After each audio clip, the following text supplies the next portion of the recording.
Assalamualaikum. Kak Ita nak share macam mana dekat ChatGPT kita nak suruh dia buat gambar kartun nampak macam muka kita. Mula-mula korang pergi ke ni WhatsApp.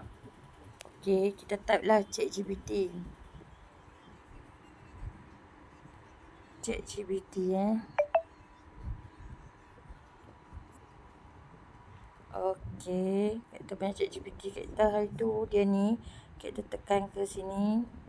So, kita pergi ke open. Bila macam ni, kita bagi salam dululah.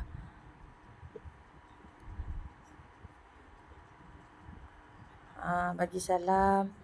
Tengok dia jawab apa. Lepas tu kita type lah.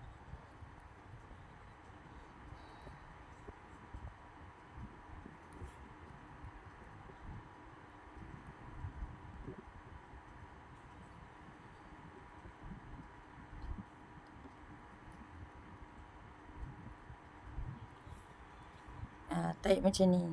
Boleh tak awak buat foto ni jadi kartun? Lepas tu bagilah gambar yang kita nak suruh dia buat kartun.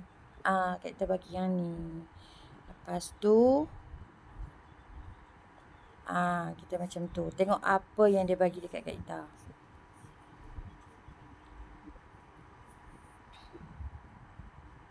Kena tunggu lama sikit dia nak proses.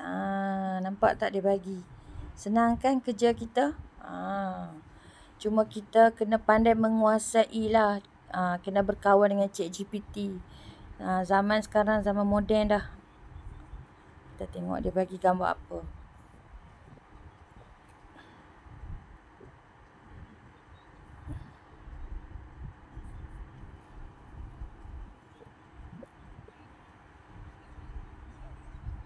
Dia proses dia lambat sikit lah. Yalah, dia nak buat gambar colour-colour macam hak kita nak tu kan. Tunggu je. Dia bagi. Ya, cantik dia bagi. Oh, cantik kan. Lepas tu, nampak tak? Screenshot siap-siap. Screenshot siap-siap. Ataupun kita save siap-siap.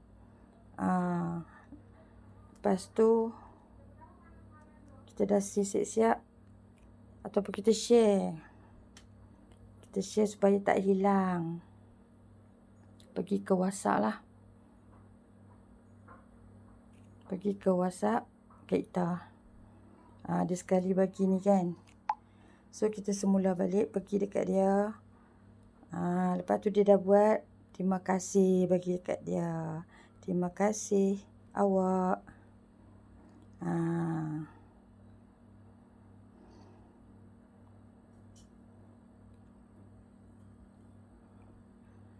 Macam tu saja. Lepas tu kita back lah. Back.